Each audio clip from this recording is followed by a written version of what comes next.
Fala pessoal, eu sou Kelvin Araújo, estamos aqui em mais um vídeo do nosso canal, mais um vídeo de entrevistas do nosso canal. Antes de eu falar um pouco mais a fundo sobre a entrevista que a gente vai fazer hoje, eu peço para que vocês se inscrevam no nosso canal, ativem o sininho para as notificações, deixem o like assim que vocês abrirem esse vídeo, comentem também, compartilhem esse vídeo. A gente, como vocês sabem, está numa campanha para chegar aos 1000 inscritos o quanto antes, então o engajamento de vocês é mais que necessário para esse intuito, né? E agora eu vou fazer essa pequena introdução para falar sobre a entrevista de hoje. Peço também para que vocês se inscrevam, participem, nos sigam, na verdade, em outras redes sociais. Facebook, PROGLand, Instagram, PROG_land. Também, se quiserem enviar ou se conhecerem alguém que tem um trabalho musical e queira enviar para nós, que envie via Groover, né? Nosso nome na plataforma tá PROG_land e aqui, claro, no YouTube também. Todos esses links vão estar aqui na descrição do vídeo, né? Introdutório feito, muito feliz da nossa terceira entrevista internacional ser com os caras do Big Train, uma das bandas mais importantes da safra atual do rock progressivo, né? Eles estão ativos como banda, né, em termos discográficos desde 1994, mas o grupo ele passou a ter uma maior repercussão a partir do fim dos anos 2000, início da década de 2010. E no papo de hoje a gente vai falar muito sobre o disco mais recente que eles lançaram, The Likes of Us, de 2024. O álbum representa o início de uma nova fase para a banda. É o primeiro trabalho com o frontman Alberto Bravin, italiano, substituindo o finado David Longdon, que foi frontman da banda a partir de 2009 até o seu falecimento em 2021 e que cantou na maioria dos discos clássicos, entre aspas, pelo menos da última década, do Big Train e por aí vai. Discos clássicos, a gente pode dizer até sem aspas, a gente pode categorizar isso, né? E além de falar um pouco sobre esse processo de gravação, sobre o processo de composição, sobre o processo de feitura do álbum, de algumas de suas principais faixas, no papo, a banda que foi representada pelo Alberto Bravin, no próprio papo, e pelo Greg Spawton, membro fundador do grupo e o único membro remanescente de todas as formações desde a fundação da banda até hoje, né? E um dos principais compositores também, né? A banda que foi representada por eles também falou sobre processos de composição, processo de feitura, o trabalho no estúdio, e também o Greg Spawton em específico, já que esse novo disco é o primeiro com o Alberto, né? O Greg Spawton também fez reflexões, né, e fez paralelos sobre os principais últimos 15 anos de carreira da banda, quando a banda teve uma maior sobrevida artística e um maior crescimento musical e artístico em termos comerciais e em termos até musicais, isso usando palavras dele, né? A partir do disco Underfall Yard e o disco English Electric, né, dividido em duas partes, de 2012 e 2013. Então a gente fala um pouco também sobre esses álbuns, né, na entrevista, e sobre o processo, a diferença do Big Train, daqueles períodos, daqueles tempos pro Big Train de hoje, como aquela era se refletiu na de hoje, as distinções e por aí vai. Então é uma entrevista que, ao mesmo tempo que versa muito sobre a nova fase da banda, o Likes of Us particularmente, para mim, um disco que já é top 3 da discografia, e olha que eu já ouvi toda a discografia deles, então eu sei o que eu tô falando, né? E além disso, grande parte do papo ele é sedimentado nisso, né?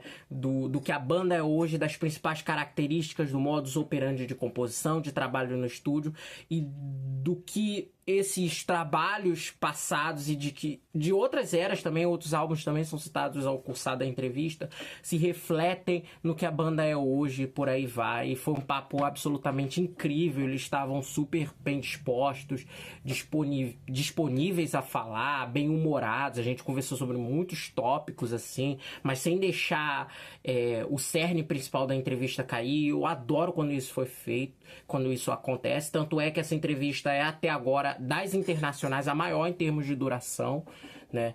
A gente até ultrapassou até o tempo e tudo mais, né? Então eu fiquei muito feliz de fazer essa entrevista. Foi uma das entrevistas com uma das bandas de rock progressivo que eu mais gosto, não só na atualidade, mas em todo gênero também. E eu já entrevistei artistas, e eu posso dizer artistas internacionais antes aqui do canal, inclusive, né? Na época lá do meu período de rádio, no site, por aí vai. Eu posso dizer que essa foi uma das entrevistas mais legais, mais leves e divertidas que eu tive. Vista e fala, pô, eu queria ser amigo desses caras, né? E é isso, né? Não tem mais muito o que acrescentar. Sem mais delongas, podem ficar aí com a entrevista. Bom vídeo a todos. E, por favor, no final, digam aí o que vocês acharam, se vocês gostaram. Tenham uma boa entrevista. Até mais. Fala, pessoal! Estamos aqui em mais uma entrevista para o nosso canal. E hoje eu estou recebendo Big Train. E a banda hoje está representada na forma de dois dos seus integrantes. Um que já é membro clássico, já é um membro que está desde o início, que é o Greg Spawton, here. And Alberto Bravin, the newcomer of the group. So, First of all, I have to say, I'm saying a lot of talk because, I don't know. I have to say that I'm really honored to receive you guys here in the channel. And I have to say, too, that it's a really pleasure for all of us, our subscribers and our followers in social media. I have to say, the recent discography, I think the whole discography from Goodbye Age of Stream until Difference Machine and Underfall Yards onwards specifically, is one of the best discographies of a wanna band that I ever heard. It's so amazing to see the evolution of the band, the evolution of the songwriting. And this evolution is represented even more with the latest release of the band, The Likes of Us, which is one of that emotional, really great albums. One of the most amazing albums that I heard from this year in 2024. And I have to ask, obviously, the album represented a new chapter of the group, to say the least, sort of a new beginning for the band for a lot of reasons, mainly because it's the first album recorded after the loss of the great, amazing David Longdon, replaced it brilliantly for Alberto Bravin, the newcomer of the group. And so I have to ask about how was the process of the entrance of Alberto within the band, and the proper beginning of this songwriting preparations, auditions of the album. To sort of cut a long short, I would like to know, how did you guys reach it to each other? It's a sort of a 2 point of view question, because I'm asking for the hiring man, which is David, which is Greg, and the newcomer of the group, which is Alberto. How did you guys reach it to each other? How was the process of auditions, process of knowing each other until the effective, okay, Alberto is now the new member of the Big Train? So once we obviously losing David was a massive thing for us, and we were not sure about carrying on, but once we decided that we were going to try and see if we could continue with the band, I remembered a guy that I'd seen sing for PFM back in 2015, I think. I remembered him vividly. I didn't know his name really. I just had a note on my phone because I was thinking of doing a solo album at some stage, and I just written a note on my phone saying PFM guy, because I just thought his voice was outstanding. So when we were looking at people to audition, Alberto was the very first person I thought of. And once I'd found his name, I tried to I tried to contact him on social media, but he's not really a social media guy, so I didn't get a response. To be honest, I didn't know if he'd heard of Big Big Train, so I had no idea if he just going, who's that? But in the end, I managed to get an email through to him, and it was a very open email. It literally said, "Have you heard of Big Big Train?" And Alberto replied, "Yeah, of course I have." So I then hit him with the next thing was, "Would you be interested in auditioning?" Now, I didn't think for a minute that he would, because he was singing for Italy's biggest ever progressive rock band, and they were playing a lot of shows. It was a big deal for him to perhaps think about giving that up. But bless him, he did, and so along with several other people, we auditioned him by actually singing one of the new songs from the likes of us, but also two or three, maybe three or four, sort of BBT, sort of kind of crucial songs like East Coast Racer, etc. And I loved what Alberto was doing, and I remember, but just I've said this before, but I'll say it again. Wives are very important, and my wife walked into the room, and she could hear me listening to Alberto's audition. She just said that one, and that's important to me, because my wife Kathy is not a prog head. She just likes good music, and I think one of the mistakes that some progressive rock bands make is having vocalists rather than singers. And Alberto's a singer. He can really sing. So I thought, okay, well, I feel if the wife's happy, then I'm happy. And ironically, Alberto's wife was also important, because she was saying, like most people in the music business, we can be big faffers and we try and make everything perfect before you hear it. But Nicole, Alberto's wife, said, don't do that. Just, they need to know that you really want the gig. So send them the audition tape quickly, the audition video, and that's what he did. And at the end, I remember also vividly at the end, Alberto, when he stopped singing one of the songs, I think it was maybe Swan Hunter, he just spoke. Yeah, you just spoke. You just said, "Hi guys, I just want," just said something, and I just thought, I really like this guy. I love his voice, and there was something about him that I just thought, I'm going to get on with this guy, because I'd spoken to him a few times, but we hadn't really spent any time together. So that was kind of how it was from my side. Alberto, I think probably, I don't know how you felt about it, but yeah, I didn't want the job.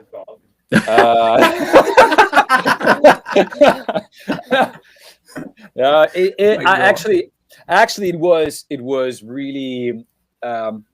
really straightforward, like Greg said. It was he just contacted me and just asked me, like, if I was interested to, well, if I knew Big Big Train, and then if I was interested to audition, and I said, of course, yes, but I wasn't expecting anything to happen. Actually, it was like I did the best that I could, but I wasn't expecting actually something. But to be honest, like, just recording the vocals for the demos and during the auditions, there was something. Well, there is something in the songs, of course, because they're beautiful and really emotional, and so it was something like there was like a sparkle or something while I was recording the songs, and because of that, yeah, and it's true, my wife just said, like, just send the songs, like, don't edit the songs or tune it or doing something, like they would just want to listen to you and know you a little bit better. So I did, and yeah, and after that we had a chat, and then I recorded like the new song, like it was Last 11, that it's in the last album. There is like a demo version of that, and then I waited. It was like it was a lot to wait, and then just Greg and Nick Shilton, our manager, they just said like, do you want to come to London and meet the guys? And so I did. Here we are.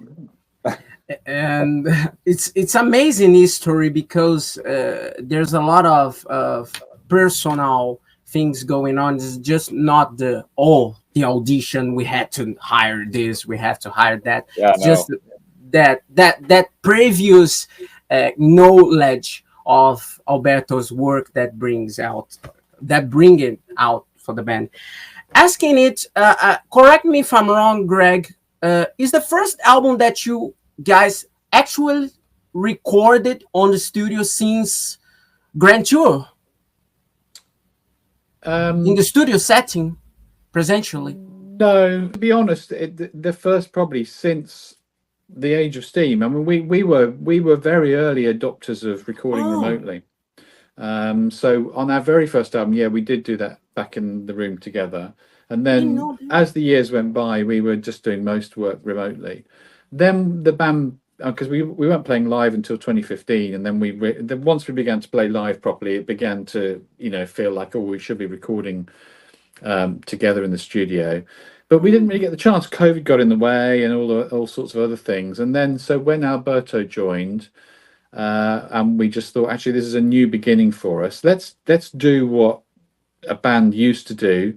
I mean, I'm a 70s guy. You can tell by the way I look. And bands in the 70s, that's how they recorded. They were all in a room together. I've just been listening to an audiobook on Black Sabbath, Geezer Butler, and that's how albums were. The band gets together, the boys get together, and you bash the songs out in the room. And that's exactly what we did. We did it in Trieste, in Italy, in Alberto's hometown. Fabulous studio that could fit us all in, and we were eyeballing each other, and it was great. It was awesome. So we had the drums, and we did it as live as we could. Obviously, we then went back and did some overdubs just to build the songs out. But it was an amazing experience. It was, and I think it was part of the evolution of the band into what's actually becoming a fairly regular touring outfit now. We've got shows this summer, we've got an autumn tour, so we're out on the road a lot more than we used to be. So it's kind of a different vibe than the early days of the band. Oh, I didn't know what that a big part of the Big Train's discography was recorded in that way, remotely. Yeah. Oh, because the album sounded too organic that I thought, my gosh, these guys, even in the same room, it's almost like there's a lot of even few overdubs in the songs, and it's interesting to see your take on it. So yeah. I have to ask about again about this knowing and getting together in the recording. I would like to ask about for Alberto how it was the first meeting, your first impressions, knowing the other band members other than Greg and the other guys. How it was knowing your newest pals. I hate the guys. Yeah. No, it was everybody is really professional, of course, and the really important thing and of course it's top level musicians, so there was no doubt about that. But being in a band, it's not an easy thing. It's like being in a family. I mean, you have your up and downs, you have your discussions, you have whatever. It's a wrong day for one person and a good day for another person could be. So everything can happen. And but when I met them the first time, everybody was really welcoming, and even if they never heard about me, actually they had no idea who I was and what I was doing, how I looked or whatever. So it was like but it was really from the first second, everything was really cool and everything was really relaxed. There was no pressures, there was nothing. So we just hang out for a couple of days. We had a photo shooting and just talk about life, actually, and whatever the people was doing. And it's still like that. I mean, again, being in a band, part of the band, it is a tough job. It is not an easy thing. So the most important thing is to be I think be professional and knowing when doing something and when not doing something, and how to approach the other guys, and how to be be relaxed and be welcoming with everybody. So I think it was like from the day one was like that. And we went on tour. We were on a bus for a month. We were traveling together and doing whatever. So, and we played in really different situations, really relaxed situations or difficult situations. So we had a lot of experience together in a short amount of time, actually. But you're Albie's right. You're living cheek by jowl. You're almost together 24/7, really. Yeah. And for a month, that's quite intense. But I think Alberto would agree. We got off that tour bus at the end of the tour liking each other more than when we got on the tour bus. Oh yeah, and, absolutely. So you suddenly find yourself on the same wavelength or similar wavelength to a diverse bunch of people, and the feel, the vibe in the band. Well, I'm quite serious about this. When David died, I had to think long and hard if I wanted to carry on, and I just thought let's give this a shot. But Alberto's been the guy that he's kind of because of his personality is so positive and professional. Those two things, the two P's. He's the kind of glue that holds us all together really now. And that's amazing for me, because I just, when I think back, if I hadn't gone to that PFM gig in 2015, I wouldn't. No. This wouldn't have happened. And so you think about all those kind of sliding doors scenarios, but the band is thriving again after such a difficult time, primarily because of this guy. So I'm as you can tell, I'm extremely grateful for what he's brought to the band. And talking about, of course, about destiny and about situations that we as a human beings living in our lives. I was hearing, when I heard the first audition of the whole album, from the first track until Last 11, and I thought, my gosh, I think it's the most personal Big Train album ever. Yeah, because obviously there's a lot of personal lyrics throughout the band's career, but mainly from Underfall Yards onwards, there's a lot of imaginary thing on the public, that Big Train's the band that dives into the historical characters and driving into the historical figures and periods in the England's history and the world's history, of course. And when I heard this album, I thought, my gosh, this is so personal, and how it was. And I extend this question to Alberto too, because he is amazing work, not only as a arranger, but as a lead vocalist too, and co-lyricist with Greg, and how it was dive to these personal feelings, to this personal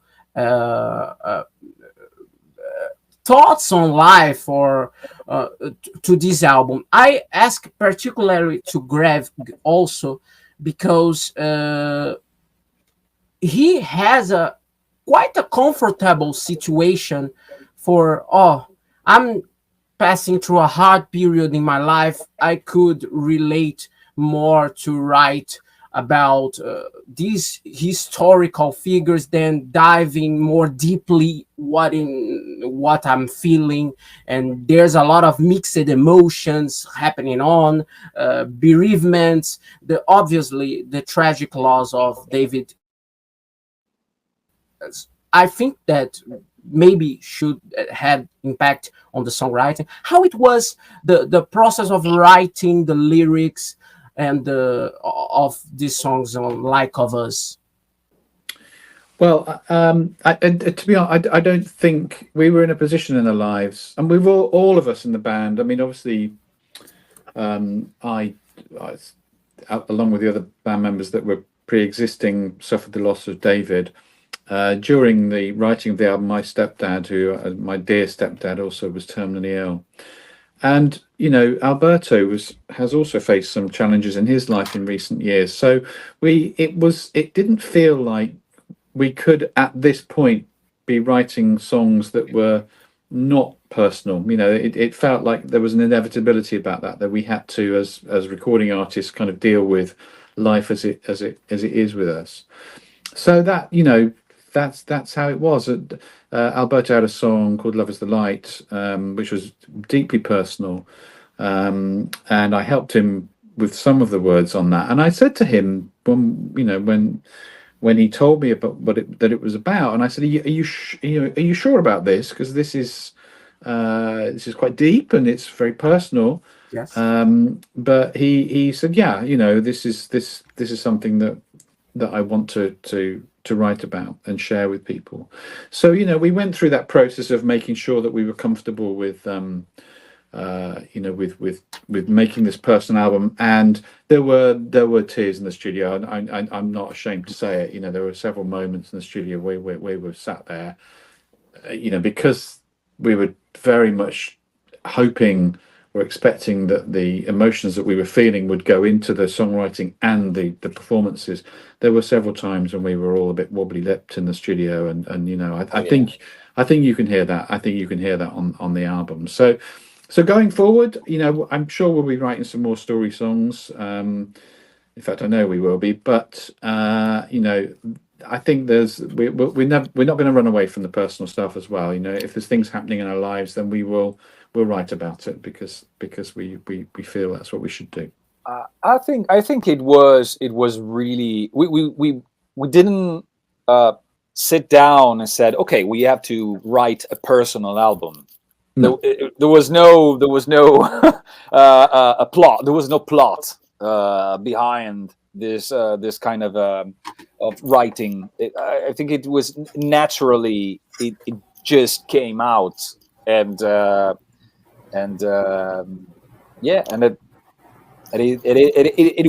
was a really positive thing, I think. There's a word in English. It's cathartic, I think. Cathartic, yes. Yeah, you know, it helped us process some of the emotions that we've been experiencing. So it's important to get those into the music, I think.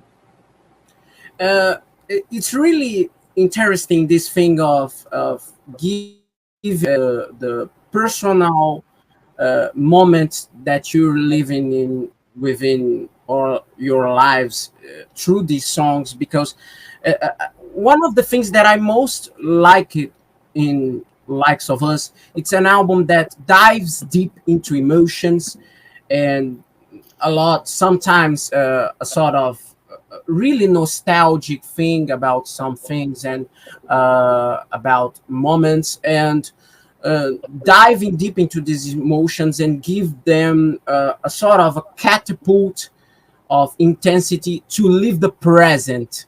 I think the main thing is not, obviously there's not of plot, but living the present, carpe diem is a sort of thing, and diving deep into what you're feeling and what you're thought. I don't know if you guys agree with that, but it's a common overall feeling that I had on this album, especially from the first track, which is Life Left in a Day, one of my favorite ones. It's your lyric, Greg, this one?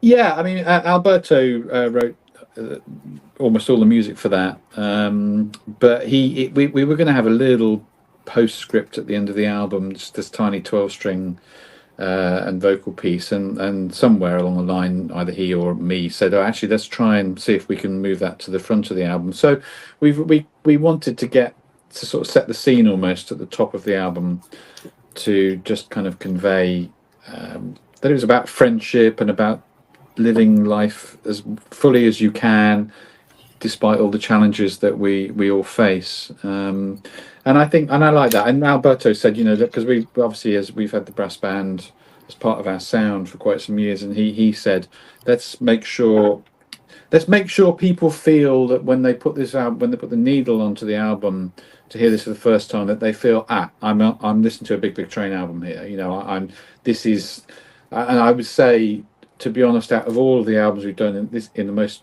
10-15 years, this is right at the core of what the band is about. This album, you know, the fact that we use lots of motifs and themes throughout, you know, is something. I'm just very lucky with this guy Alberto, that he's interested in the same things as me and NTV and Rickard and Claire and Oscar. You know, we all like to have these recurring themes, because then albums don't feel like a collection of songs. They feel like they're meant to be a collection of songs that live together, that were destined to be together. So yeah, we thought long and hard. I mean, as Alberto said a minute ago, you know, we had some songs, and then it's then you craft those songs to make it into an album, not just a bunch of tunes. Obviously, I'm gonna ask about.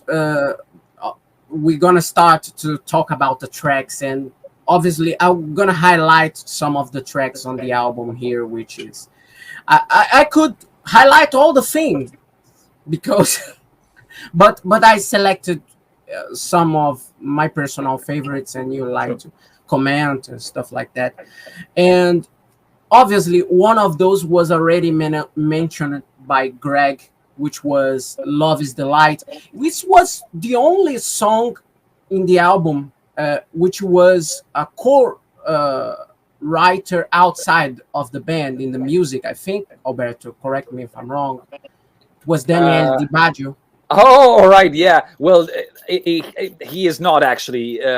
He was in the. He's not in the credit on the album actually. Oh. He was. You can find him, yeah, on Discogs and that kind of stuff, because he actually he is a great friend of mine. And the song was actually I wrote the song before joining the Big Train. That was and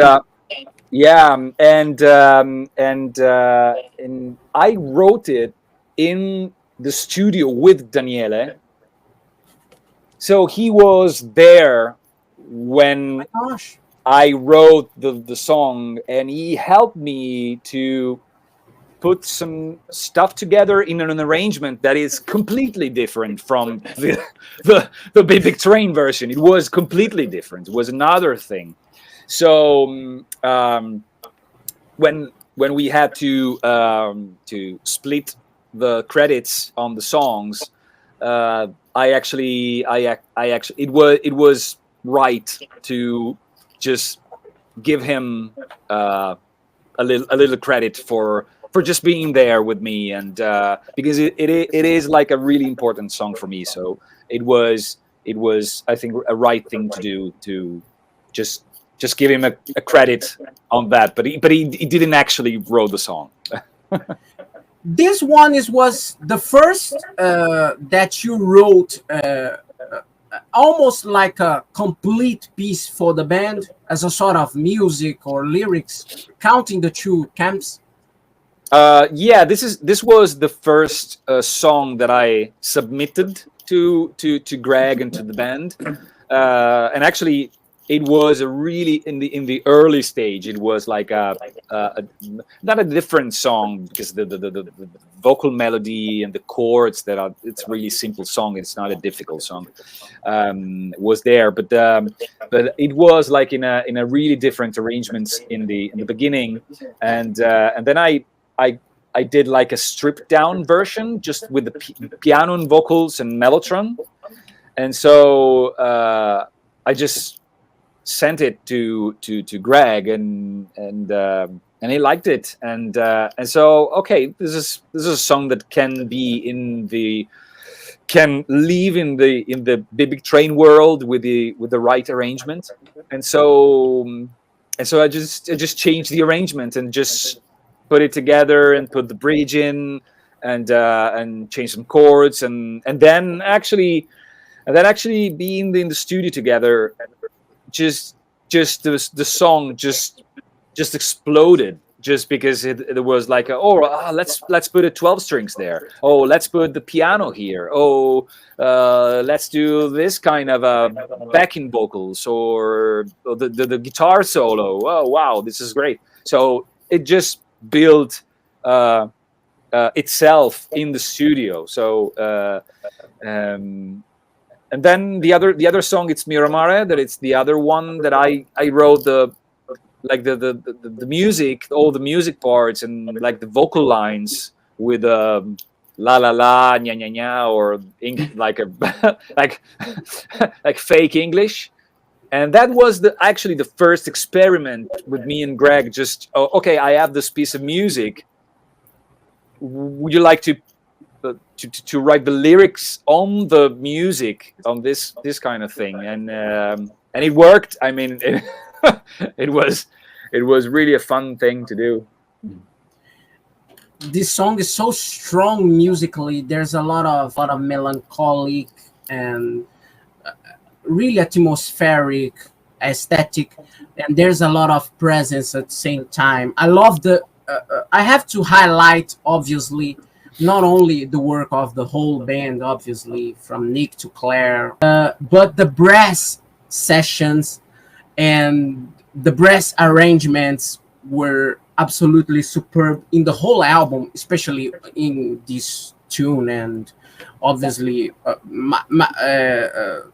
other moments in the album too.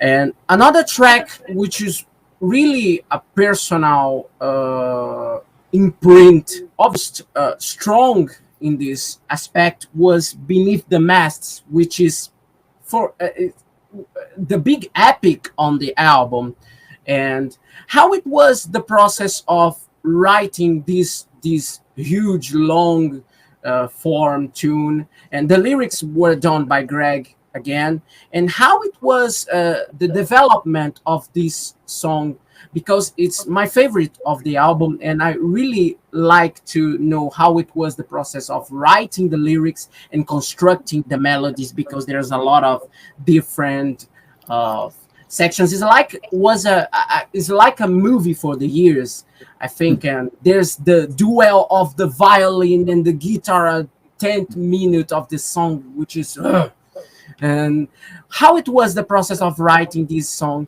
which is absolutely a true masterpiece. Thank you. I mean, so the instrumental bit that you referred to there, actually, that was the very first thing that we had. That was a section that Nick DiVirgilio had written. So I kind of had that 3 or 4 minutes of music in my mind, and I thought, I wonder if I can make it work that we wrap a longer piece around that. So I was actually living in Rome for a couple of months, and I went with a good friend of mine and bought a very cheap 12-string guitar at the local music store. And I spent a lot of those 2 months in my Airbnb room, just kind of working this song into life. It was quite a challenge, really, to get all the pieces together. And I kind of, as Albie was saying earlier, I sort of improvised some vocal lines on there. And then when I got back to the UK, I demoed it the sort of full length of it. I actually didn't really know how long it was, to be honest. It wasn't until I recorded it as a demo that I thought, oh, it's a very long piece. So I sent it off to Alberto. He then came back and took the melody lines to a completely different level. You know, well, again, one of the nice things I like about working with Alberto is I could just send him some ideas on. I'm not a singer, so he's got to listen to my awful demos. But he's got the imagination to know what he can make from those. So he'll take those and he'll twist them and he'll move them around and he'll do what works for his voice. And then he added a lot of additional ideas to kind of make this a full-on co-write, the three of us with Nick DiVirgilio. So it all came together, you know, and it was really exciting to record. You know, it was one of the most fun, I think, in Trieste when we were playing on that one. It was, yeah. And I think, you know, it's not been in the live set yet, but it will be soon. You know, we just need to remind ourselves how to play it, and then we'll get it out there at some stage. Yeah, it's going to be good fun. It's going to be good fun. And Alberto, I would like to ask about songwriting in the part of constructing the music separated from the lyrics. Obviously, it's a landmark of whole progressive genre, and obviously is a mark of Big Train discography too, that the songs are built in different sections, different parts of different melodies within one song. So the way that Greg explains and answers my questions gives a feeling to me, and I extend this question to Greg because he writes music also. He's not only a lyricist.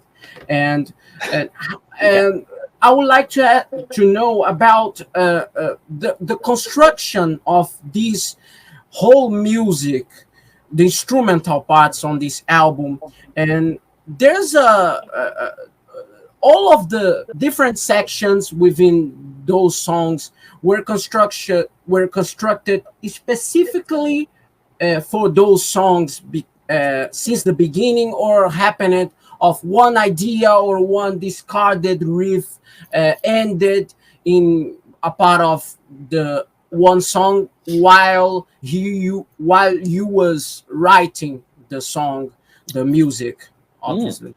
I don't know if you got to understand what I'm. Yeah, absolutely. Yeah. So I'm talking for my songs, or the songs that I wrote.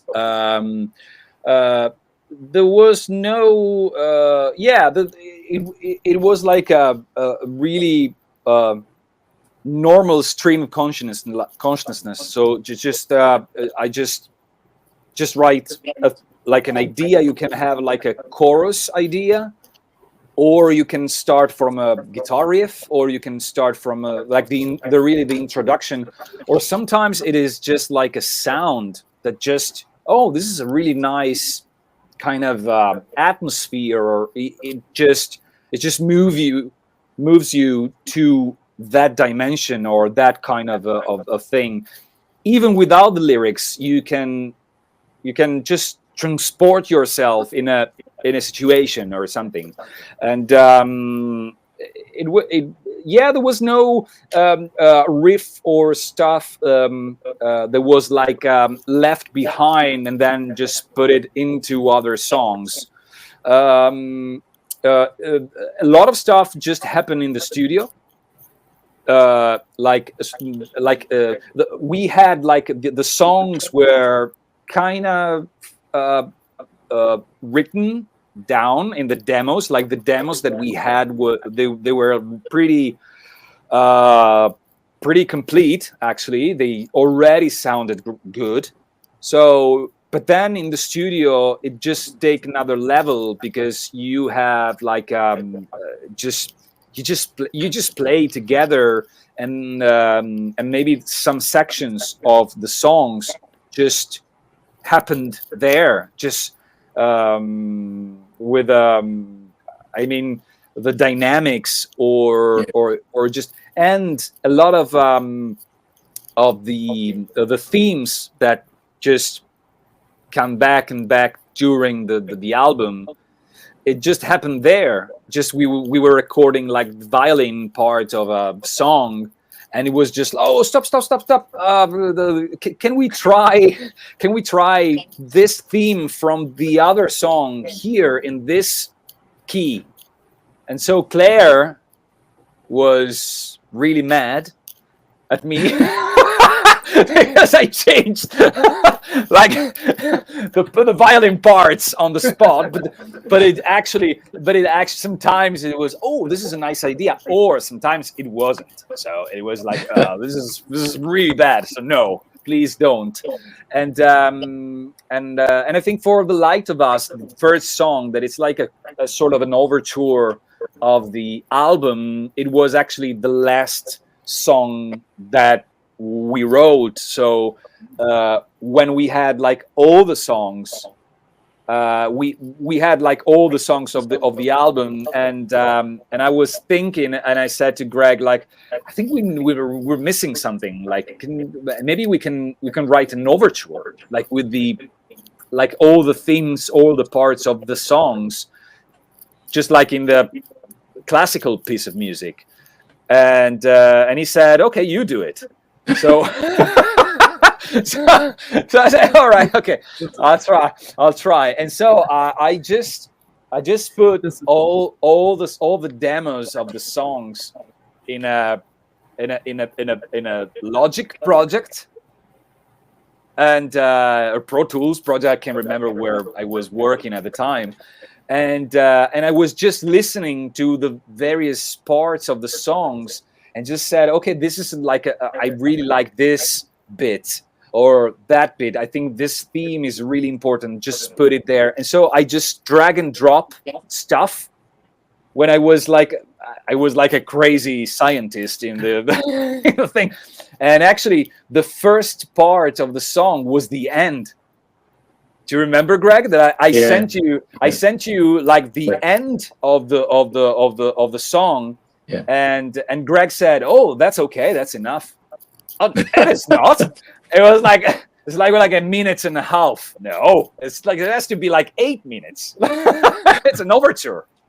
So I just went backward to the beginning of the song, and then we added the little vocal piece of music that is in the beginning. That the idea was of that bit being on the end of the album, so we just put it on the beginning of the album. So that's weird stuff happen. It's a messy business. Writing is a messy business in a band, especially. You know, it's not a neat. It's not a neat process. No, sometimes it is. Sometimes occasionally it can be quick and easy, but often just it's, especially in prog rock, because it's thematic and the songs are longer. It's it takes quite a lot of thought to try and bring these things together to make things sound cohesive. You know, the best prog albums, like, I don't know, maybe Wish You Were Here, Selling by the Pound, albums like that, they're clearly thought through. You know, the writers have clearly worked on those albums to make them thematic and to make them make sense. And that's what we were trying to do with our new album. You know, to try to make an album that was had the spirit of those recordings, really. And there was a particular song. I'm looking you talking about the process of writing and changing and constructing a track. Yeah. There was a particular song which was more tough or more lasting in terms of duration of writing or constructing music and lyrics, particularly. I think I deleted all my memories. I have no idea. No, I wouldn't know either. I think I don't think so. It was a really positive experience, and I needed that at that point in time. And no, I don't have any bad memories of the album. of Well- writing or making the album? Well, there was bookmarks. It was Yeah, I like that though. No, yeah, I mean, but it was originally on another key and another tempo.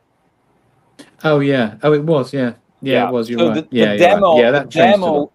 the demo was on another key and another tempo, and then we changed, I think, the key, and then we changed the tempo of the song.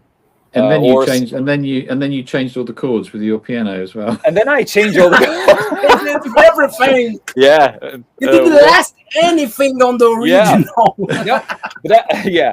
I mean, it is like it can be like sometimes some songs just appears in your mind, and you just sit down with the guitar or on the piano and just it is what it is. I mean, that's the song, and it never change. But especially in the prog world, I mean, you have like a lot of stuff, and the hard work, the hard job, is actually put them together and make them sound like they are built they're living together in a nice way. It's a really important point, because I hear far too many prog rock albums where the band, for me, I can hear them sticking bits together. Yeah. And that ain't good enough. You know, you need to go back, and writing is, you know, it's 10% inspiration, it's 90% perspiration. You know, you have to craft. You have to go away and craft. So, you know, Paul McCartney woke up with scrambled eggs in his mind that morning yesterday. You know, that was the inspiration. But he then went away and crafted that, and then the string quartet and all that. You know, it's the craft that really lifts the songs up several levels, and that's what is great about being in Big Big Train at the moment, is the you know, the fact that we're all prepared to put a lot of time and effort in to make everything as good as it possibly can be. Yeah, absolutely. Another track which is for me an absolutely highlight too, and I would like to see your comments on it, which was Miramar, which is absolutely, I think it features really interesting melodic and lyrical even moments. And how was the constructing, and how was the inspiration about under this track? I have to say, before you answering me, I love the second part specifically of this song, especially the part of the arpeggio guitar. I think it was by David, and the mellotron comes in. Oh, that's one of the biggest, for me, one of the best moments in the whole record. I agree. Yeah, it's a great moment. It's a very cool moment. That I mean, I just wrote the lyrics for that, and so it's almost all the music is Alberto's work. Actually, that song, well, the really starting point of the song, it's a sound that you can hear on the first bit, that it's like a 12 strings, and it starts the song like, and it repeats like that sound was like a guitar into like a chain of effects that I had, and that it was like the first thing that I did. Like I was just noodling on the guitar, and I just did, and I did, oh, this is interesting. Okay, so from there, I just built the song, and then the middle part was just okay. Here, like all the first part, it is like in a sort of you have the verse, you have the pre-chorus, and then you have the chorus, and then you have like a stop, and then you have the pre-chorus and the chorus again, and then you need to stop. Something need to happen there. So it was, and I didn't have in mind the story. Actually, there was no, because there's the lyrics, the story with lyrics. It was like, okay, but something there was I needed something to happen there, and so everything just turned down, and there is like the psychedelic arpeggio, like the evil King Crimson arpeggio. Evil. Yeah, it's evil. Yeah. Amazing. Yeah. So and the mellotron and stuff, something really powerful, and then the brass comes in and everything, and then actually you go down again with the vocals arrangements that builds up and builds up and builds up, and then go to the solo. The solo, it's just the chorus. It's the chords of the chorus. So, but you need a nice solo there, and then you do the chorus at the end. So, but it's meticulous songwriting. You know, it's very carefully thought through. Yeah. You know, it's crafting. You know, Alberto spent a long time, and then he went back and added the 2-minute preamble at the top of the track as well, because he felt that there was still something not quite. You know, the song never enough. Yeah, it's never enough. But he felt the song wanted, you know, could just go up another level. So he then, you know, added a bit at the top, which I think just beautifully leads the listener in. So that's it. That's what the band's all about. It's about that care and attention to get the best out of the songs. It's really amazing to hear those stories. Last 11 is another highlight track, obviously, for me, and it one of the best endings of an album for Big Train.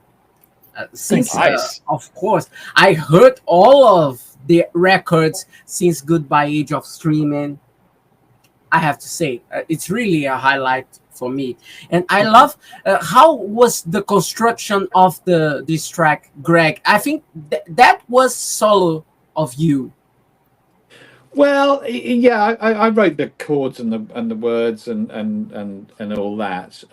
There's still a lot of input from the others in there. I mean, there's a lot of backing vocal arrangements. The album sort of closes in on a backing vocal arrangement, which is all. I don't really do backing vocals. It's all Alberto's work there. I mean, it's probably not a surprise that I was kind of listening to Trick of the Tail era Genesis when I started to think about the 12-string riff. Yeah, it's amazing, I know.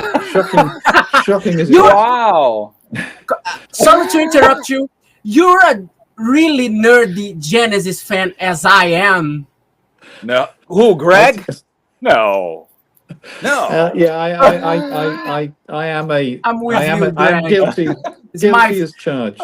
Guilty as charged, and I'm not embarrassed about it. You know, you don't know. They're one of the greatest bands of all time. Them and the Beatles for me.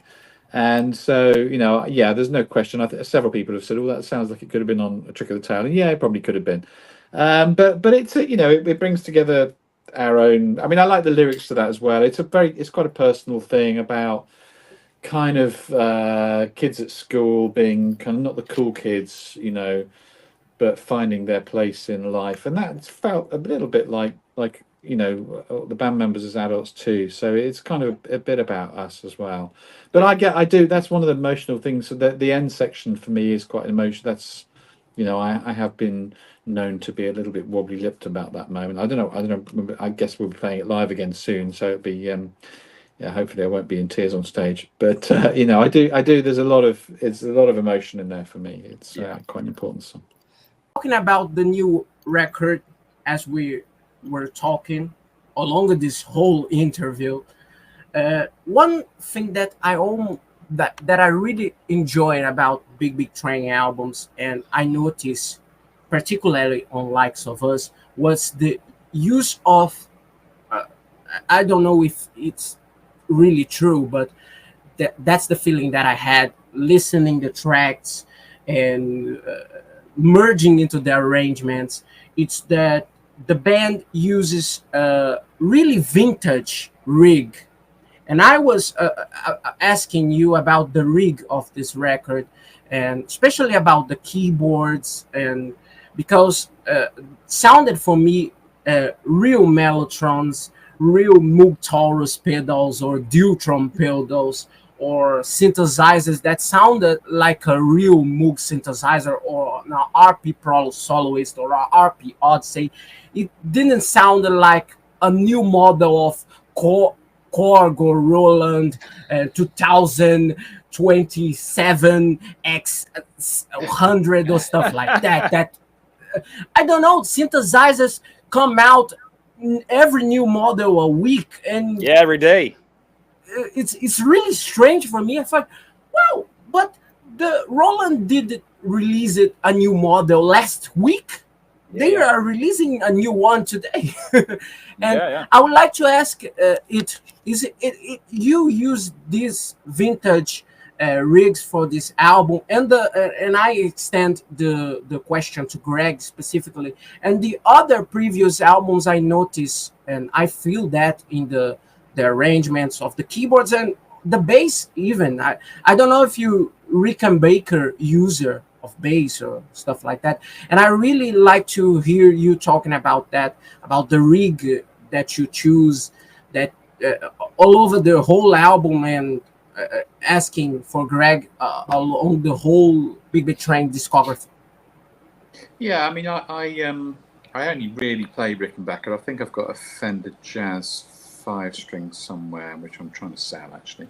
One too many strings, and it just doesn't sound right to me. So I've been a Rickenbacker user for many years, and for me, it's the ultimate kind of progressive rock bass. It just sits tonally in the music. You can crank it up and get some real rattle and stuff in there. So I've been using that for many years now. I've got Moog Taurus bass pedals, so yeah, it's the real deal. You know, it's and again, it's a big part of our sound. I've just been working on rehearsing some material for the summer in my studio here, and you know, when I hit that low C on the bass pedals, the house shakes, which is how it should be. And yeah, we try very hard to use. I mean, the broad sound of the band is influenced mostly by the 70s progressive rock bands. So we try hard to use the sounds that work within that sound canvas without limiting ourselves. If we want to do, So I remember when Genesis started using, I think it was it CP70 LB, the CP70, sort of, yeah. Yeah. The piano. Yeah. And that became, a new sound for them, which I actually grew to really like from sort of the Duke period on. And so we're not, we won't limit ourselves. We will explore things, but the core sound of the band is kind of vintage keys, guitars, and basses, and all those sort of things. And of course, there's lots of acoustics and 12 strings and real piano. We use real pianos in the studio. Being in the studio and having at your disposal like a real like a big grand piano, and then we had a marimba there, like a real marimba, so we recorded that, and that was weird. And but then I mean everybody who is into keyboards here, there. If we don't own the real deal because we know that it's expensive, or it is like you need like to have maintenance. If you have like a real Mellotron or a Hammond or that kind of stuff, it took like you need the place to put it, and you need to just be really careful with it, and you cannot like bring it with you on the road maybe sometimes, so it is a little bit weird. So of course you just use modern technologies to but I think everybody who is into keyboards and that kind of sounds, we have our own samples, and those samples are from the real deal. So if used in the right way, they actually sound like the real deal. And And if you put that kind of sample into some machine, real machines, so like a nice tube preamp or like a compressor or something that it's not compressing, but it just add color, that it's what the tape was doing. And now you have, of course, all the technology to do the tape thing. But I mean, it is what it is. I mean, times are changed, and you need to be able to now with the 5.1 and the Atmos stuff, and you need to be able to like recall like a session like in a second and just work on it, and you have to send files, because of course we recorded everything in a room together, but then of course there is the post-production, and then you need to just add something, or oh, we're missing that, okay, just do it. So we are not we cannot stay in the studio for a month or for 6 months just living there and just, oh, today I do this. Of course you have the time that you have, and so of course we use technology as the normal, like everybody does. And but I think we're not really experimenting with technology. That is, we're not an AI guys or like that kind of stuff.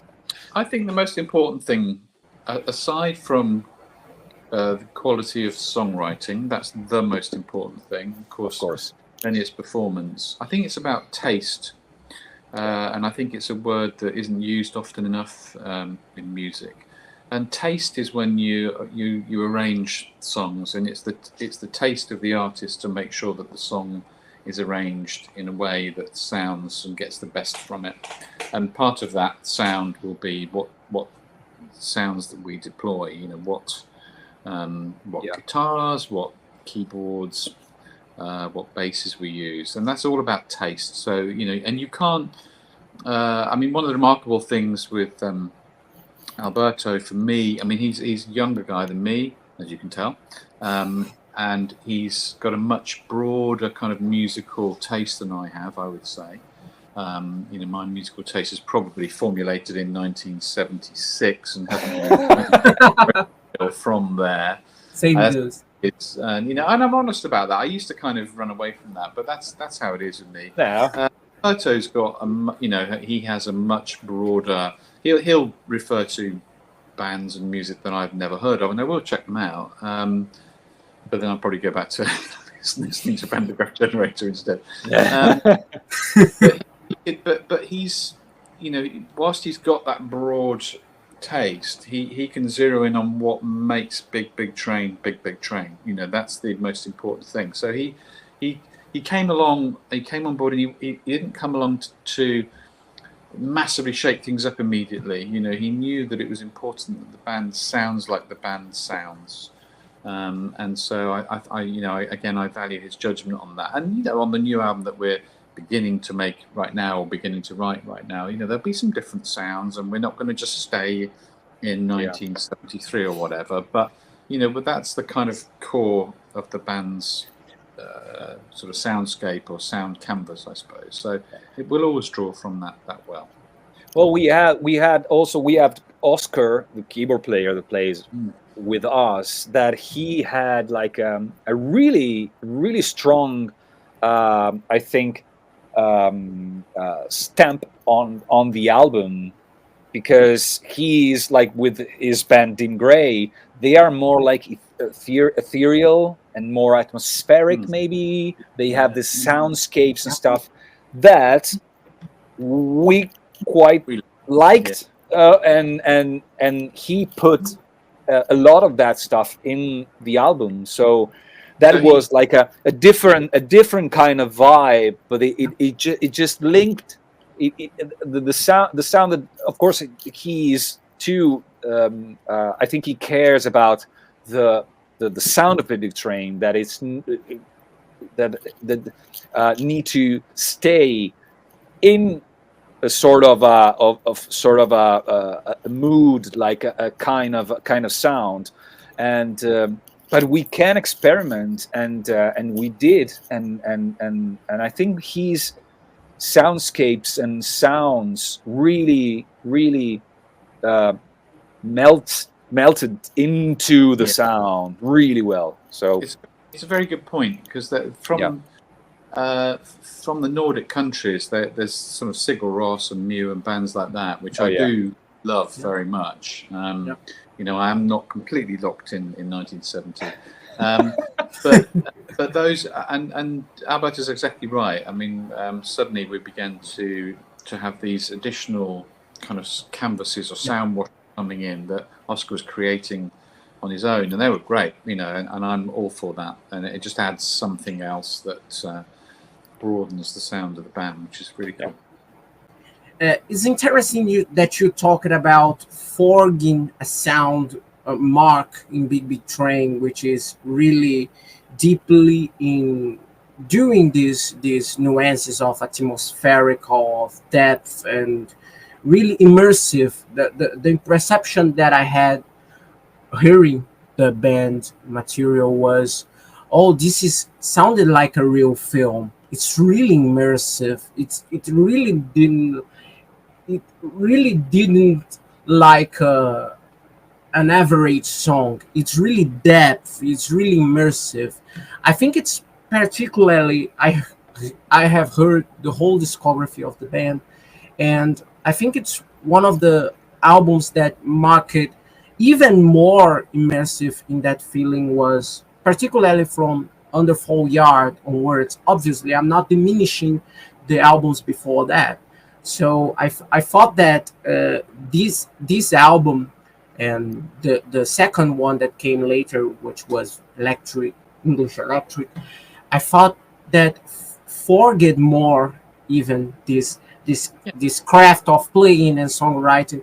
And I was asking, I am using it as a hook for my next question, which is this year, Underfall Yard is gonna be 15 years since the original release, and it was a really I heard some interviews from David and also some from you, Greg, talking about the importance of that album in the band's discography, in the band's career, not only because the entrance of David and the entrance of Nick the Virgilio too in that record, because it was really also an album that improved. I think that was the words that you used. Improved more the band songwriting and your songwriting.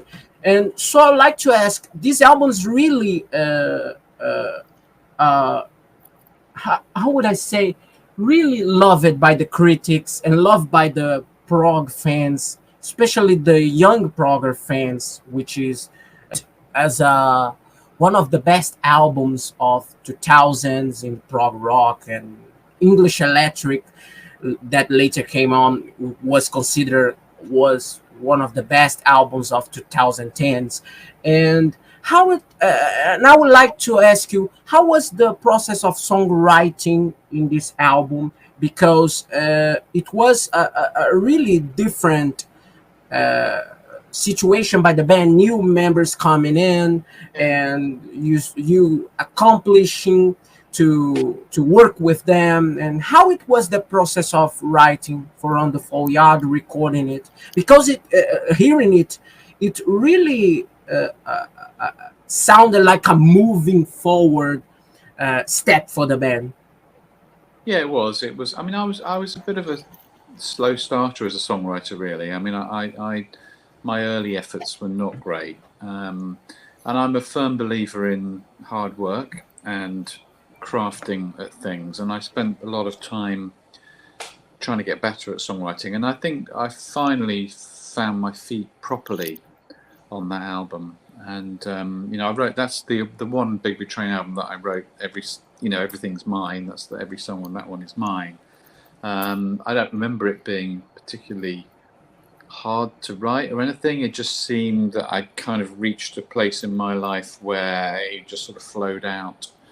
I think the other thing was at that stage, and maybe with Gathering Speed a little bit as well, I kind of abandoned worrying about trying to be something I wasn't, trying to be contemporary or whatever, trying to be following the music trends. I just thought, just write in the kind of world that you are best at, and that for me was the kind of sound on the Underfall Yard.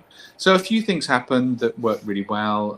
Obviously Nick DiVigilio became a full-time sort of member on that album, so he got more involved.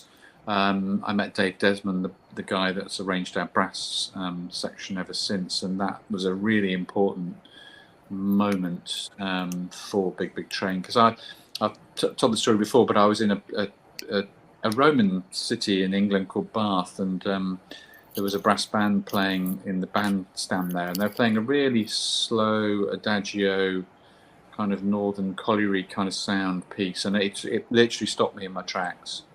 It's just like, oh my God, that sounds incredible. I wonder what this would sound like with a rock band. So that's we brought that sound into the band.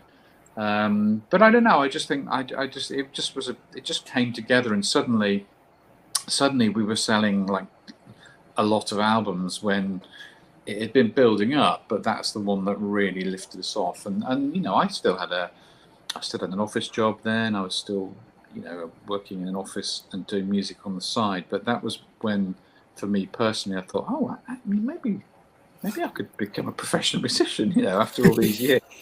It seemed crazy to think that could be the case, but as we moved into the English Electric years, it definitely did. So in every respect, it's weird with my wife Kathy. 2009, it's like a year. We kind of almost measure our lives around that year, because the year that David came into my life, it's the year that the Underfall Yard was released. A few other things happened in that year that were really very important to me. In the future of the band, and of course a lot of things happened subsequently, but that was when Big Train really took off and began to be a sort of proper full-on thing for me, I suppose. About you talking about songwriting, it's so amazing that you market 2009 as a really important, really new chapter of your life beginning. Yeah. And about the songwriting on this record, this track listing is so amazing, so fluid. And one doubt I had: the songs were written before the proper entrance of David, or you started writing when he was auditioning and coming into the band? Eventually. No, it was all done and dusted. So what happened is David came into the studio one day out of the blue, really, with our engineer Rob Aubrey. Yeah, was literally done and dusted, really. I mean, I had everything written, all the words, all the music, and then Rob, our engineer, rang me from the studio one day and said, this guy's come in and he's amazing, and you need to work with him. And that guy was David Longdon. So I spent some time getting to know David. He lived like 200 miles away, so we didn't meet. We just spoke on the phone a lot, and that's coming back to time on the tour bus. That's important. When Alberto joined, he and I spoke a lot. We still speak. We probably speak 2 or 3 times a week, Albie, don't we? And yeah, too much. If it's not speaking, then it's pinging each other, Well, it's like every day. Like actually, it's like every day. Yeah. Just like a photo or some silly stuff. Yeah, exactly. Because it's about relationships, about being in a band. So David came down to our studio in Southampton. And I'd heard him demo the songs, his vocals on the Underfall, so I kind of knew what to expect. But it was a completely different level working in the studio with him, and he brought so much to the music. He really did. He had a very soulful voice, so that I think that's important. I think one of the things I think I said in the first part of this interview that some progressive rock bands forget the importance of singers that can just sing. Just be a great singer is the most important thing. And the most important thing about singing is the ability to call up emotions with the voice, because it's the everything else that you do in a band is translated through a third party, a trumpet or a guitar or a bass or whatever. The human voice is the thing. It's the one thing that is literally what you get. So when when David joined, brought that soul into the band, that was really important. When Alberto was auditioning, again, what me and my wife and the rest of the band were listening to was the ability to get the hair standing up on the back of your neck. It's that ability to communicate the soul with his voice. So that's the important thing. So that's what David brought. That's what Alberto has brought in more recent years. And I was just, my songs were getting better, but you can't, I can't work. I don't have a voice, so I can't work in isolation. I need people who can take those songs and take them to several levels, which is what they do. And whether it's drums or vocals, everything really, to take those things up another level. So yeah, the songwriting is really important, but everything on top of that is what draws the listener. That's the thing. You can be the best songwriter in the world, but if you're not able to convey emotion, convey talent, convey great sounds that people want to hear, then people won't listen. You can't. It's like a writer that writes a book and no one reads it. What was the point of writing the book? I want people to listen to my songs and Alberto's songs and NDV's and Rico's. I want people to listen to our songs, because that's how you live and breathe as a recording artist, that people are listening to you and enjoying from you and drawing from your music and your words. That's what we're all about, really. And that's why playing live is so important, because we're not just recording and releasing, we're actually in front of people, and you've got people literally there or maybe there or whatever, and you can see and hear, and you can pick up the impact that you're having on those people with your performance and your material.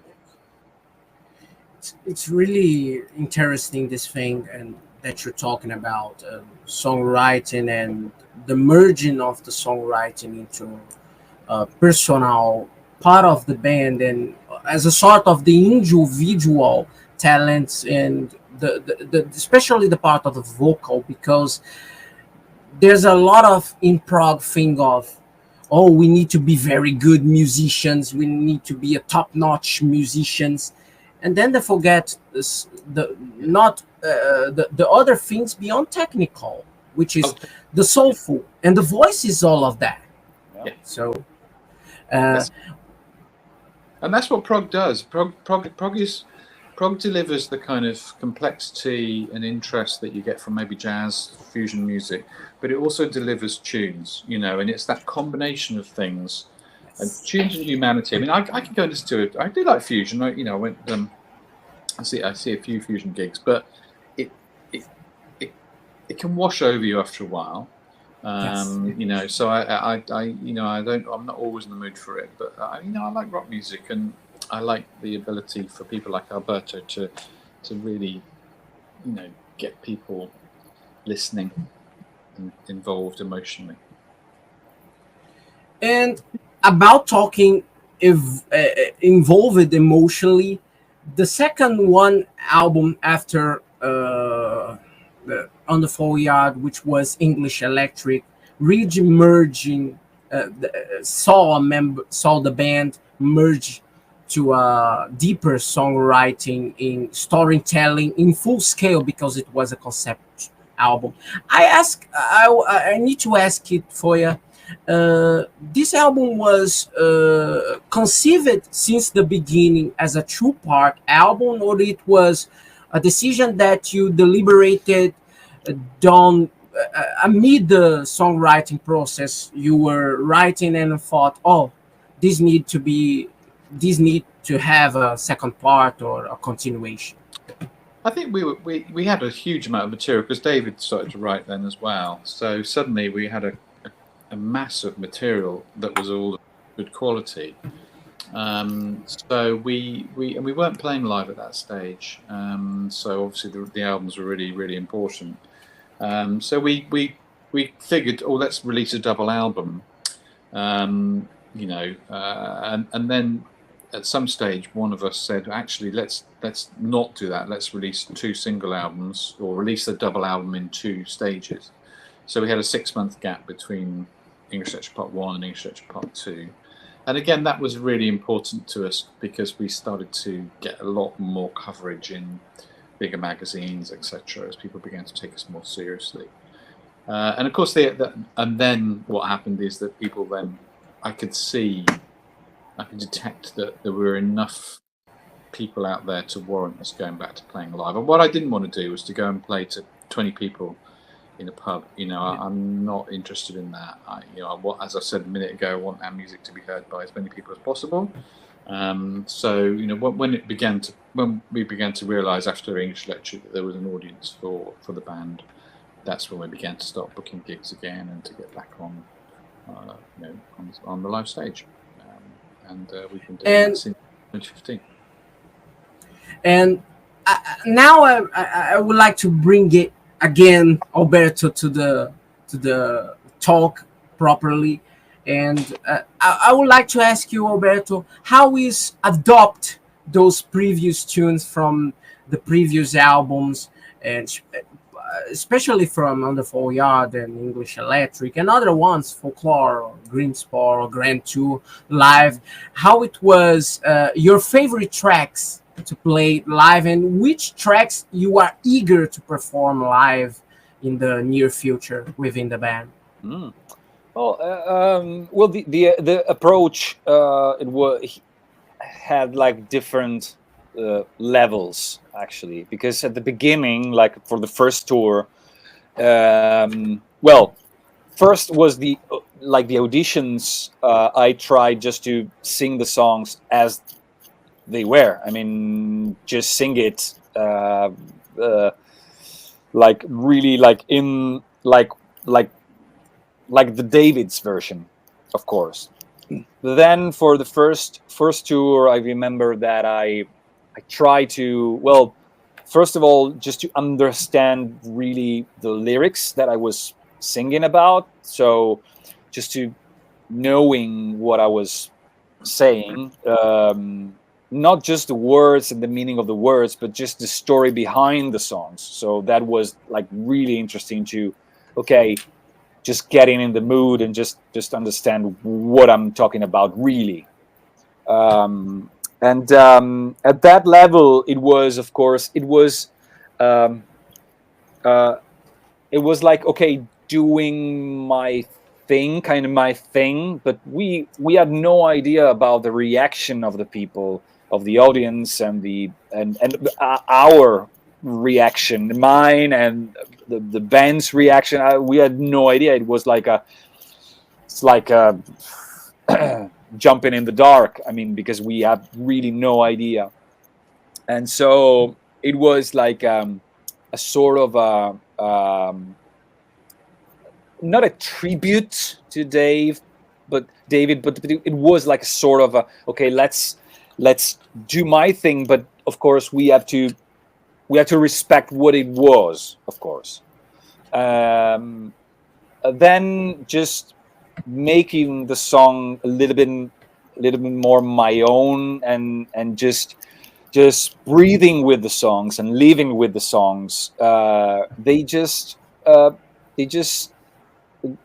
like grow day by day, and you just, for example, I've never listened again to David's versions of the songs. The one that I have, well, if I have to learn the song, of course, I listen to the song just to have the idea how it is, and I'm studying the song and whatever. But then when I'm usually I'm recording myself singing the song, so I have my version of the song, and I've never go back. So the song just take like something that I'm doing like a little bit different, it's just normal for me. It's not a variation. It's just that what's the song. Sometimes I remember, like recently, I think I listened again to some of the album versions, and I realized how different they are. Because I completely forgot that David was doing like we're talking about nuances. I mean, I'm not changing the words or changing the notes actually, but little stuff, little thing just changed, and they were like normal for me. But then listening again, oh, it was so different. There was like a couple of stuff that was, oh, he was singing like that. I didn't remember. It was weird. But then, yeah, I mean, the real thing, it is like I'm trying to just close my eyes and just being in the situation of the song, just trying to be. And if it's not because of course the cultural thing, it's different. I mean, the British story and culture, it's different from the Italian or the Brazilian, of course. So how can you relate to an English story, like a folk English story?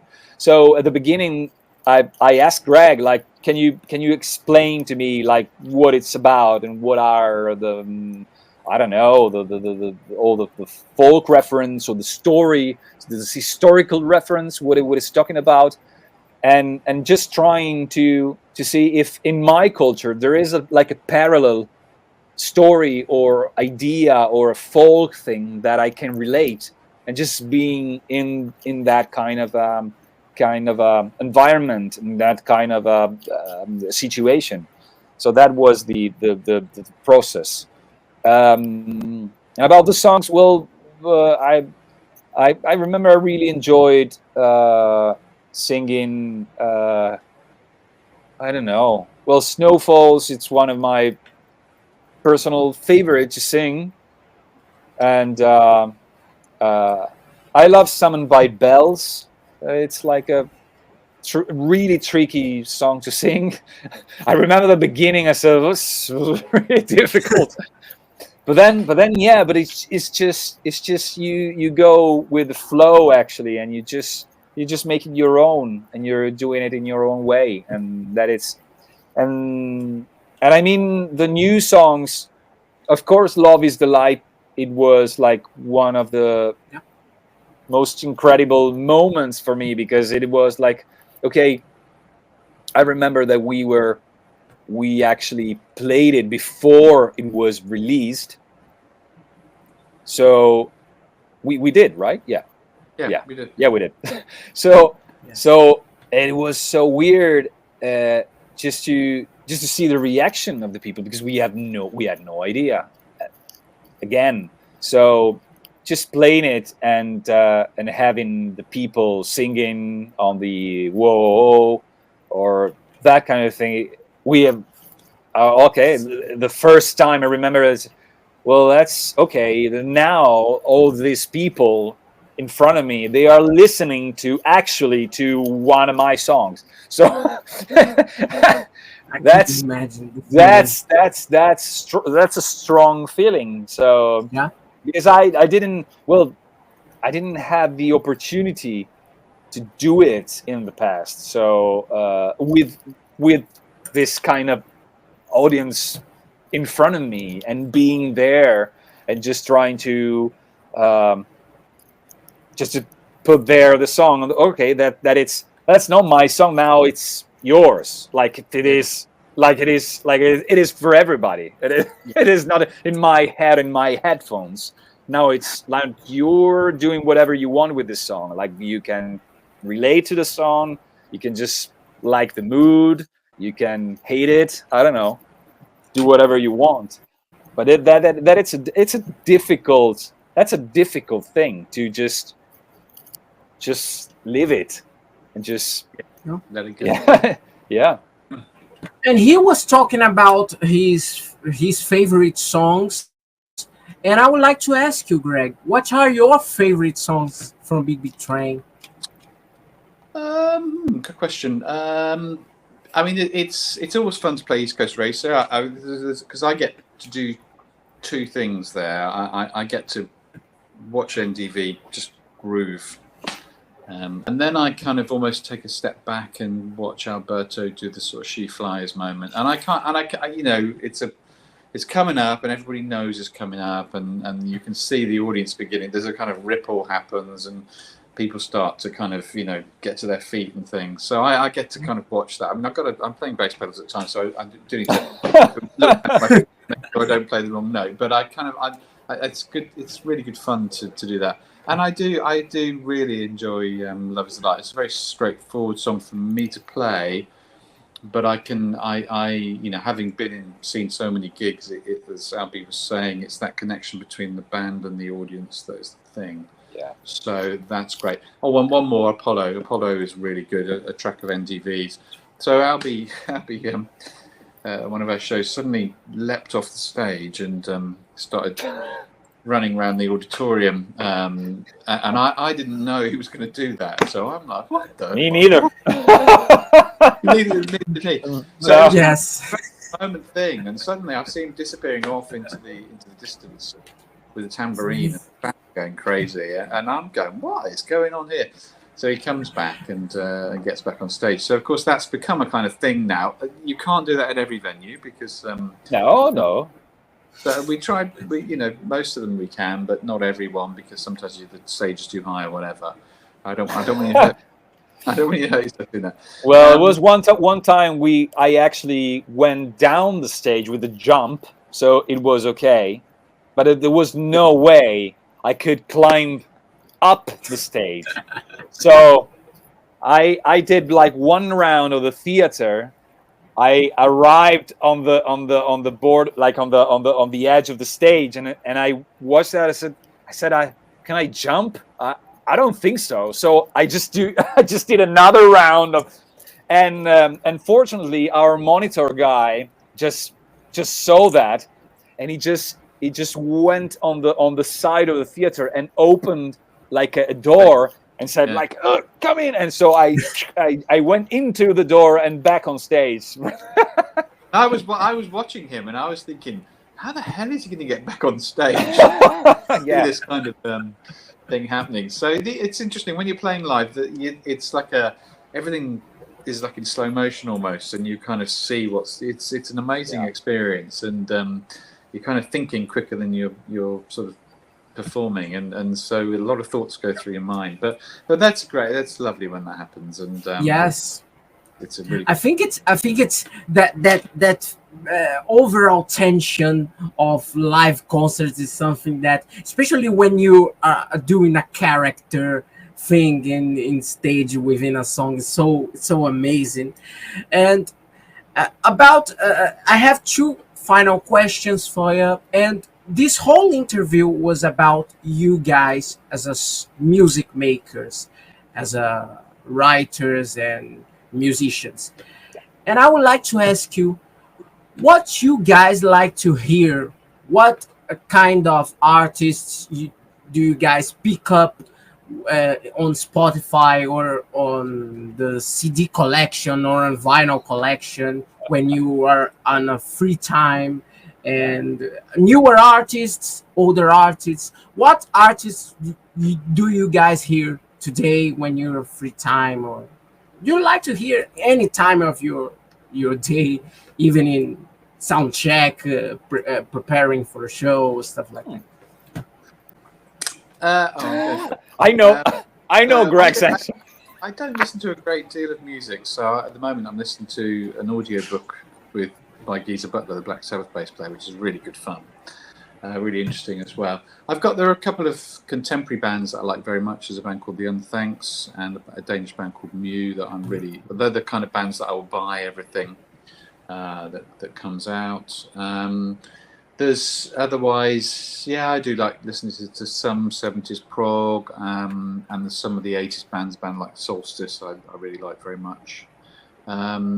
and there's a band called 20 Committee that are really good from the States, who do really good contemporary progressive rock. But no, I'm not. I mean, Alberto will probably listen to 20 songs a day because you're one of those guys that can do that. I'm kind of. I'm not.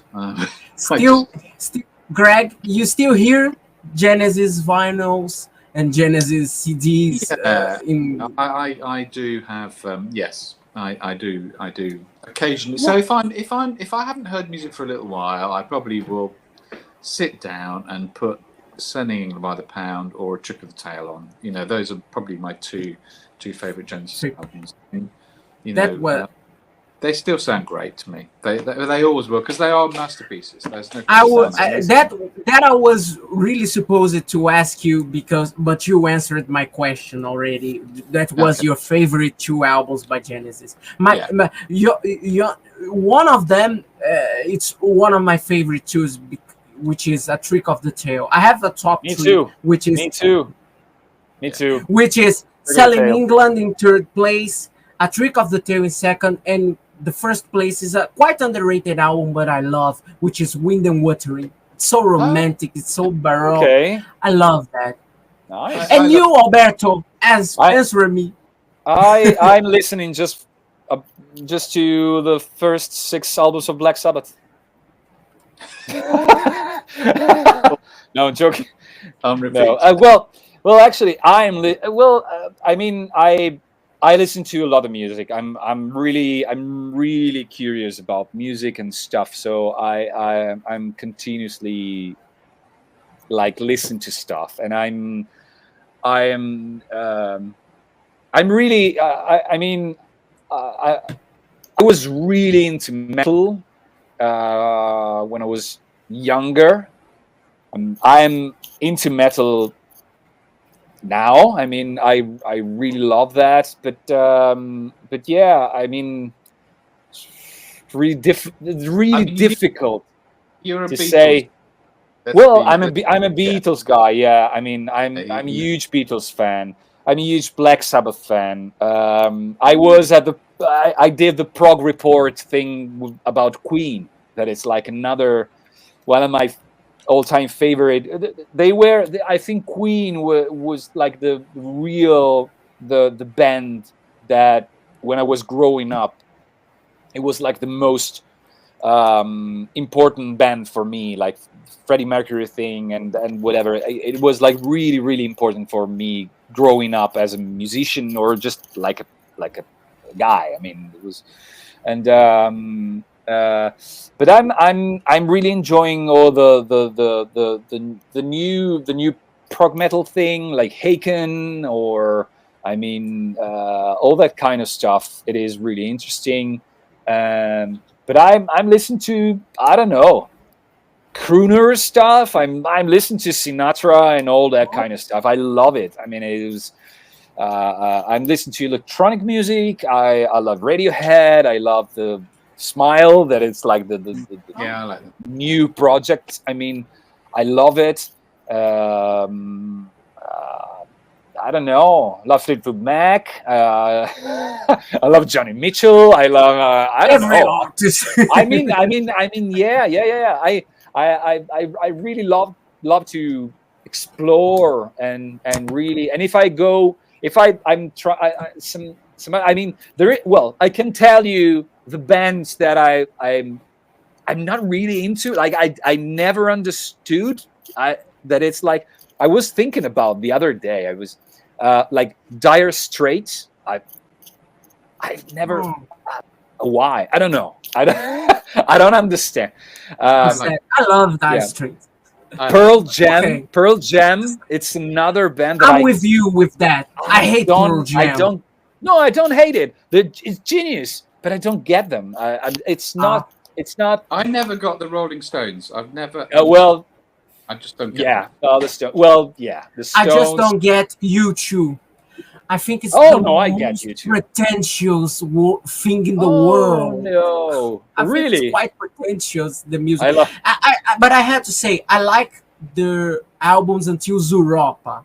The things after all that I you like- really behind. I that like pop. I Okay, it's pop. good though. I think at their very best, like, there's the song. Is it one? That's a really nice song. I think they've got some cool songs. Yeah. One band that I discovered recently that I am really enjoying it's quite in the verge of the style of U2 is Simple Minds. I really enjoy Simple Minds. Oh, yeah. Really enjoyed them. Well, now if and I'm going to see him live. Actually, he is playing in Trieste actually this summer in July. It's a singer-songwriter. It's called Glenn Ansard. Oh, That is like an Irish guy, and check it out because he's amazing. He was like in the band actually in the U2 documentary that it was like in Disney Plus or Netflix. I don't know. There was like a U2 thing. He was in the band playing with Bono and the guys like all the Irish kind of things, I think, or the U2 songs like the rearranged or something. Yep. He was the main guy of the band. So and he's playing like here. So I'll go. Yeah, I'm a huge fan of Glenn Ansard. Yeah, he is great. and Cool. about we arrived at a final question, and it's a very tough question, but it's quite simple because you didn't have to use many words to describe it. If you could define your songwriting, and I am asking to Greg and to Alberto, and if you could define your songwriting and the big train sound in one word or phrase, what would it be? I love to do this question. Mellotron. Moog Taurus bass pedals. Moog Taurus bass pedals. I think, that's a really hard one. I think what I hope it is spine tingling. That's what I hope. That's what we aim for, is spine tingling. Yeah, goosebumping. Goosebumps, spine tingling. That's what we. That's our whole approach. It We is. always get It is. That's what we're all about. You know, that's is. what we. It is like every time we have like new stuff that we are like just sending each other. Maybe this is an idea or this is like kind of thing. The comment could be like okay. That it's nice, okay, or goosebump. Yeah. So if it's goosebumps, so okay, Well, we keep that. Yes. We keep So I that. sent something to Alberto for our next album a couple of weeks ago, and he's Albertified it. So it comes back to me, and he's still just using sort of nonsense words at the moment. But I was like, it's suddenly that there's something in the ether here that really gave me goosebumps. So I immediately, I went straight back to him and said, I got goosebumps, and that's it. Then I know he knows, and I know. Okay, we're on the right road. That is the thing. Yeah, that is the Oh, so with this immense goosebumping moment for me, I would say thank you for the interview. I'm really honored to receive you here. I hope to receive you in the near future promoting the new album that you are developing, and I'm really thankful for seeing Greg for the first time, and I'm really honored to see also Alberto, which is a really nice bloke, and Greg too is the nerdy guy, and I'm really honored to receive you here on the channel. Thank you so much for the interview. Pleasure, man. It's been really The best wishes of the whole world for you, and please come back soon to the channel. And next year we're gonna talk about the new album. We want to come to Brazil. We want to come to Brazil. Please. Oh, when? Next year? I don't know. No, I mean it's a dream. And I've been twice in Brazil, and it was like it was always always really fascinating. Like, and the language is really. It's like a warm. It's like a kind of a warm.